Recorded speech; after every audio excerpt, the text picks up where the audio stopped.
সুপ্রিয় দর্শক, আজকে আমরা শুনব আসহাবে কাহাফের ঘটনা। আপনি কি জানেন ৭ জন যুবক একটি গুহার মধ্যে ৩০৯ বছর ঘুমিয়েছিল? বন্ধুরা, ঘটনাটি আজ থেকে প্রায় ২০০০ বছর আগের। রোম সাম্রাজ্য তখন এক অত্যাচারী বাদশাহ রাজত্ব করত। তার নাম ছিল দাকিয়ানুস। সে ছিল অত্যন্ত জালিম এবং অহংকারী। সে নিজেকে খোদা দাবি করত এবং তার রাজ্যর সবাইকে মূর্তি পূজা করতে বাধ্য করত। প্রতি বছর তার রাজ্যর একটি বড় মেলা হতো, যেখানে সবাইকে মূর্তির সামনে মাথা নত করতে হতো। যে এই আদেশ মানত না, তাকে কঠোর শাস্তি, এমনকি হত্যা করা হতো। এই রাজ্যেই বাস করত ৭ জন শিক্ষিত ও সম্ভ্রান্ত পরিবারের যুবক। কারো কারো মতে তারা ছিল রাজ দরবারের কর্মচারী, কিন্তু তাদের অন্তরে ছিল তাওহীদের আলো। তারা মনে প্রাণে বিশ্বাস করত আল্লাহ একক, তার কোনো শরিক নেই। তারা একদিন মেলার দিনে, যখন সবাই মূর্তির সামনে সিজদা করছে, ৭ যুবক মাথা নত করল না।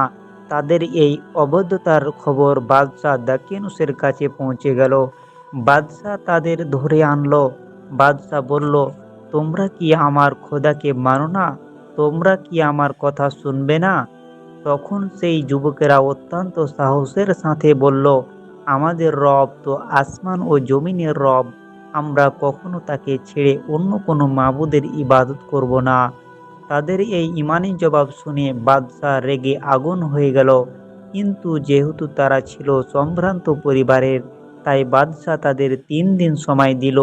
বলল, ৩ দিনের মধ্যে যদি তোমরা আমার ধর্মে ফিরে না আসো, তাহলে তোমাদের মৃত্যুর দণ্ড দেওয়া হবে।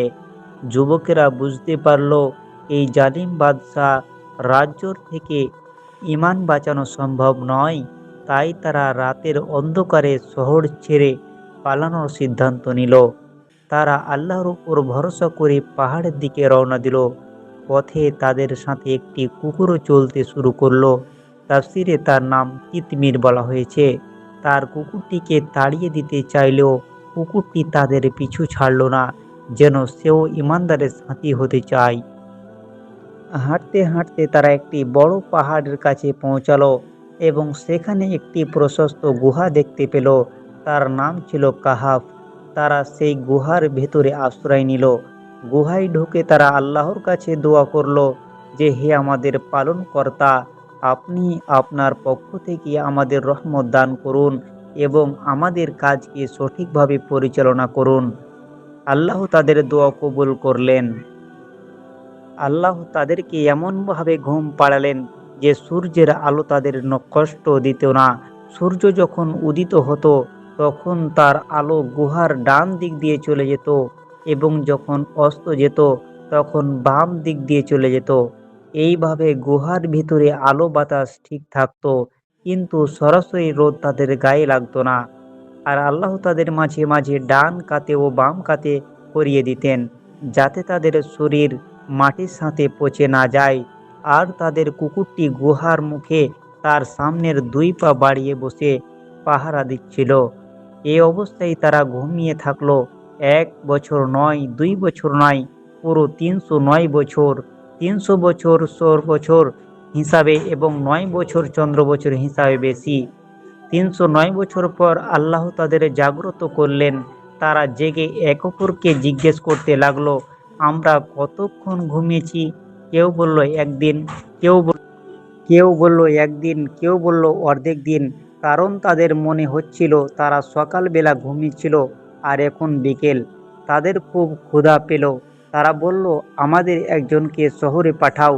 সে যেন দেখে শুনে সবচেয়ে পবিত্র খাবার নিয়ে আসে এবং খুব গোপনে আসে, যাতে কেউ আমাদের খবর জানতে না পারে। তাদের মধ্যে একজন, যার নাম তামলিখা বলা হয়, সে পুরনো আমলের কিছু রৌপ্য মুদ্রা নিয়ে শহরের দিকে রওনা দিল। শহরে পৌঁছে সে অবাক হয়ে গেল। শহরে সব কিছু বদলে গেছে। মানুষের পোশাক, ভাষা, ঘর বাড়ি সব অন্যরকম। সে এক রুটির দোকানে গিয়ে রুটি কিনতে মুদ্রা দিল। দোকানদাররা মুদ্রা দেখে চমকে উঠল, এ তো ৩০৯ বছর আগের বাদশাহ দাকিয়ানুসের আমলের মুদ্রা। দোকানদার ভাবল, এই লোকটি হয়তো কোনো গুপ্তধন পেয়েছে। লোকজন জড়ো হয়ে গেল। খবর পৌঁছে গেল সেই সময়ের নেককার বাদশার কাছে, যিনি ছিলেন একজন মুমিন। তার নাম ছিল বাইদুরুস। বাদশাহ তাকে ডেকে জিজ্ঞেস করলেন।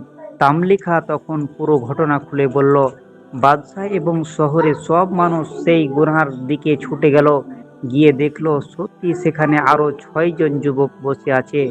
তাদের চেহারা ছিল নূরানি।